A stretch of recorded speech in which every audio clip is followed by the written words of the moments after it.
Mana bu nima ekan? Istanbul Eko markazimizga toshkentlik bemorimiz 4 yillik bepushtlik muammosi bilan murojaat qilib keluvdilar. Bemorimizda turmush qurganlaridan keyin bir marta homiladorlik bo'lganda, undan keyin homiladorlik 4 yildan beri kuzatilmayotganligi bilan shikoyat qilib keldilar.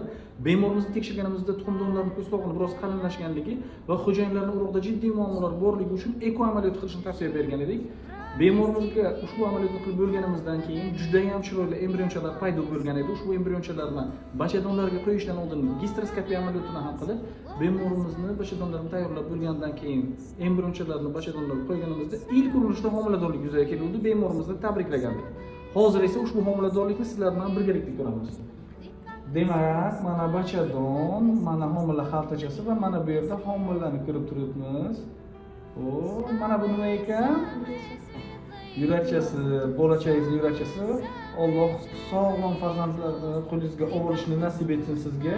Mana bu bo'lajagning yurakchasi urib turibdi. Yaxshi hozir birgalikda eshitib ko'ramiz. Ham yaxshi uryapti. Alloh mahkamidan bersin. Eson-omon qo'lingizga sog'lom farzandlarni olishni nasib etsin.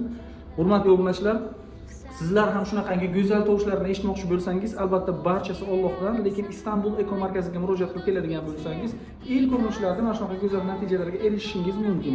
O'z sog'lig'ingizga e'tiborli bo'ling va faqat malakali shifokorlarga murojaat qiling. Salomat bo'ling.